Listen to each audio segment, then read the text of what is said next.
주택 공급량이 25년, 26년, 이제 27년이죠. 이때 공급량이 이제 급감을 하다 보니까 이 시점에 입주를 앞두고 있는 신축이 좋거든요. 분양권 같은 경우에 프리미엄이 한 1억 내외 붙어 있는 거는 지금 사도 괜찮거든요. 안녕하세요, 닥터부자 아빠입니다. 오늘도 제 네이버 카페에 올려주신 구독자분의 사연을 하나 가지고 왔거든요. 하나 읽어보면서 같이 부동산 고민 상담하는 시간 가져보겠습니다. 이번의 제목은 입주를 앞둔 주거용 오피스텔 두 채가 있는데 어찌할까요? 의 질문입니다. 사연을 좀 읽어드릴게요. 안녕하세요, 닥터부자 아빠 유튜브를 보며 부동산 투자에서 미처 생각하지 못했던 다양한 각도에서 선택지를 말씀해 주셔서 너무 유익하게 구독하고 있던 차 제 문제도 상담을 받고자 사연을 남깁니다. 동탄 50대 부부로 26세, 25세의 두 아들, 대학생 딸을 둔 5인 가족입니다. 남편 직장은 분당, 와이프는 동탄, 아들들은 기숙사에 거주 중이라고 하셨고요. 21년도에 동탄집을 매도하고 과천 8, 9단지 재건축 투자를 해놨고 동탄에서 지금 월세 거주 중이라고 하셨습니다. 1억에 한 185만 원 정도 사시는 것 같아요. 투자는 그래도 잘 해놓으신 것 같습니다. 거주하고 투자도 분리하고 계시고 과천도 재건축에 투자를 하신 것 같고요. 월 소득을 보면은 세후 한 700만 원 정도이고 예금은 2억 정도. 큰 아드님하고 이제 둘째 아드님은 모두 이제 성년 자녀여서 이제 소득이 있으신 것 같아요. 문제는 이제 분양시장 따끈따끈할 때 은퇴 후 임대 수익을 위한다는 단순한 생각으로 동탄 이 테크노밸리 요지의 주거용 오피스텔 두 채 분양권을 저와 둘째 아들 명의로 1.5룸짜리 한 3억 5천 정도 되는 거를 취득을 하신 것 같고요. 이게 잔금이 이번 달 뭐 말인 것 같네요. 그죠? 얼마 안 남은 것 같습니다. 여기 이제 오피스텔 월세 시세가 한 2천에 한 110만 원 정도 받을 수 있대요. 전세는 한 2억 5천 정도 수준이다. 이렇게 이제 네이버 매물에 올라와 있고요. 그래서 이제 고민이신 거는 오피스텔을 내가 뭐 잔금을 치러야 하는 건지. 동탄 테크노밸리죠. 여기가 보면 주상복합 내 오피스텔 1.5룸이고 닥터부자 아빠님의 생각은 어떻게 생각하시는지, 아니면 계약금을 포기하더라도 저희 부부 명의로 정비사업 대체주택 구입 후 과천 입주 후 매도 또는 아들 명의로 다른 곳 투자해야 할까요? 마포 한강변 재개발 예정지, 투자성 있는 기존 아파트를 매입.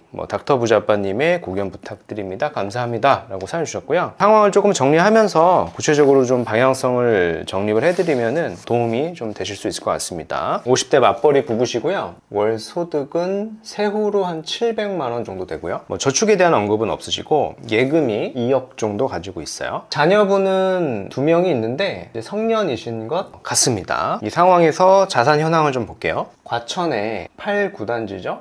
최근에 좀 속도를 내고 있는 좋은 재건축 단지를 잘 투자하신 것 같고요. 여기를 지금 재건축으로 갖고 있는 것 같고요. 거주하고 투자를 분리해서 동탄에서 이제 월세로 거주 중에 있는데 여기가 한 1억에 185만 원 정도 내고 계시는 것 같아요. 이 상황에서 이제 질문을 하신 겁니다. 질문을 크게 이제 2개 하신 건데 좀 살펴보도록 하겠습니다. 일단은 동탄이죠. 동탄의 1.5룸 오피스텔 분양가가 3억 5천인데 여기를 내가 잔금을 해야 되는 것이냐의 고민이신 것 같습니다. 얘를 사신 거는 은퇴 후에 임대소득이 목적이라고 하셨어요. 근로소득이 이제 없어지면은 은퇴 후에 임대소득으로 대부분 수익을 좀 대체하기 위해서 오피스텔 투자를 좀 많이 하시는데요. 개인적으로 여기는 가지고 가지 않는 게 좋다라고 좀 결론을 좀 드리고 싶고, 그 이유에 대해서는 좀 설명을 드려보면은 계산을 해보면 되게 쉽거든요. 오피스텔을 내가 임대를 하는데 분양가가 한 3억 5천 정도 합니다. 그죠? 임대를 2년 하겠죠. 이렇게 2년. 근데 수익률을 좀 계산해보면 여기가 이제 월세를 한 100만 원대 정도, 몇 천만 원 보증금에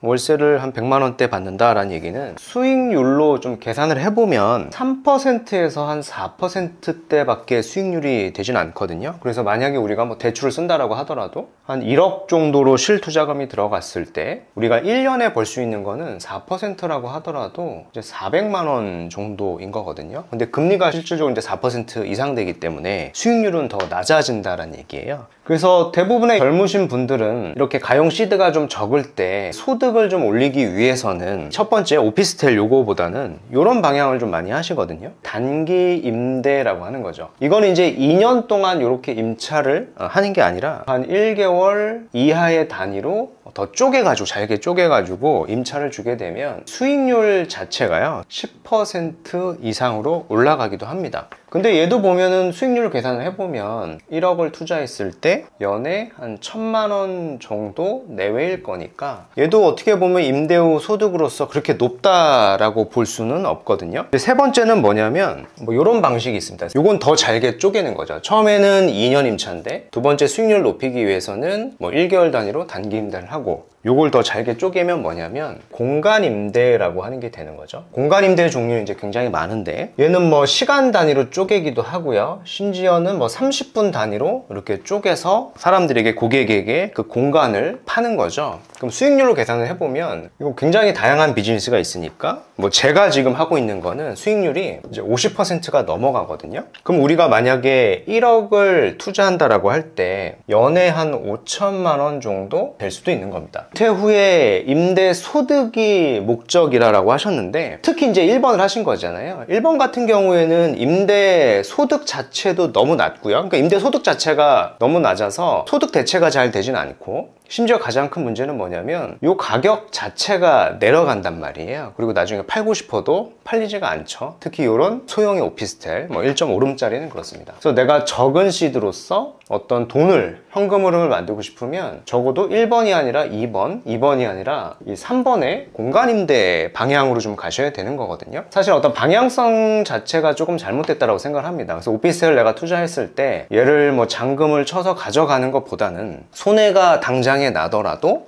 잔금을 하지 않고 돈이 많이 오래 묶이지 않게 하는 게 전 좋다라고 생각을 합니다. 그 수익률을 쫓는다라고 하면 우측의 방향으로 이제 가는 게 맞죠. 그럼 우리가 이제 뭐 임대소득이라고 하는 거는 사실은 이 3번 있죠. 상식적으로 한번 생각을 해보면 이런 공간 임대를 해가지고 내가 적은 한 1억의 자본으로 연 5천만 원을 번다라고 하면 수익률이 50%니까 이 돈으로 내가 뭐 생활비를 써도 되겠습니다만은 월로 따지면 400만 원이 넘는 돈이잖아요. 그 400만 원이라고 하는 거 를 내가 원리금으로 계산해보면 대출이 거의 10억 가까이 되는 거거든요. 10억을 내가 대출을 더 받을 수 있는 여력이 생기는 거다 보니까 내가 어떤 자산을 취득할 때 더 핵심 지역에 더 좋은 주택을 취득을 할 수가 있거든요. 그럼 거기서 취득을 해서 빠르게 자산을 많이 불려서 시세차익을 본 뒤에 그 뒤에 좀 안정적으로 임대소득으로 가야 되는 거거든요. 근데 지금은 이 순서가 좀 잘못된 거죠. 그래서 내가 자산이 많이 없는 상황에서 오피스텔을 계속 분산 투자하다 보면은 사실은 계속 악순환에 좀 빠질 수가 있다라고 좀 정리를 좀 해드리고 싶고요. 두 번째에 대한 이제 질문을 지금 답변 드리도록 하겠습니다. 두 번째 질문은 뭐냐면 부부시니까 지금 부부가 과천 8, 9단지 재건축을 하나 갖고 있는데 얘 사업 속도를 봤을 때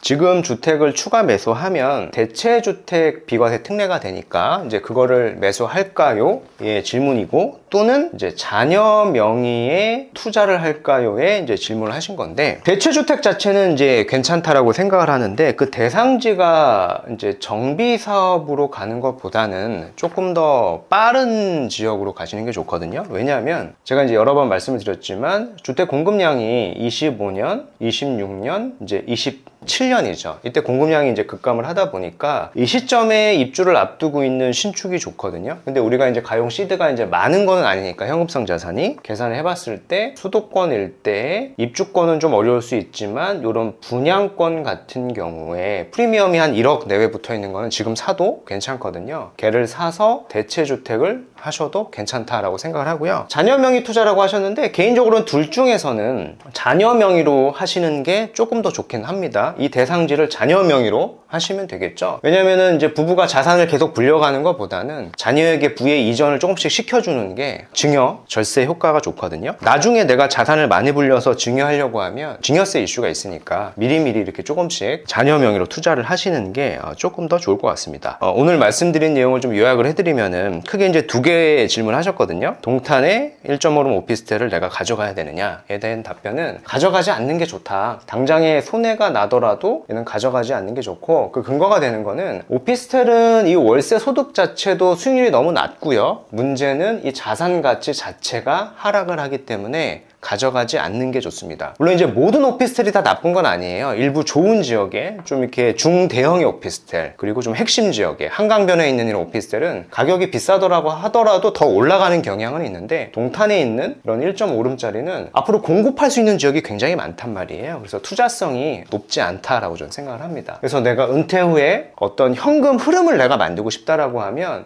적어도 두 번째나 특히 이제 세 번째 방향으로 이렇게 가셔야 되는 거죠. 두 번째 질문에 대한 이제 답변은 대체주택보다는 자녀 명의로 투자를 하는데 입주가 조금 빠른 이제 수도권 분양권 지역을 보시는 게 좋다. 제가 이제 영상이 좀 많이 올려드렸으니까 그런 영상을 참조하시면 되겠죠. 충분히 우리가 한 2억에서 한 3억 정도 시드면은요, 괜찮은 지역을 지금 시점에 이제 서울도 살 수가 있거든요. 그래서 그런 지역을 사시는 게 향후 이제 주택 방향을 봤을 때 또 옳은 선택지죠. 뭐 정비 사업이나 이런 뭐 오래 걸리는 초기 단계를 사시는 것보다는요, 좀 더 빠른 지역을 사시는 게 현재는 좀 더 현명한 방향성이다 라고 정리해 드리겠습니다.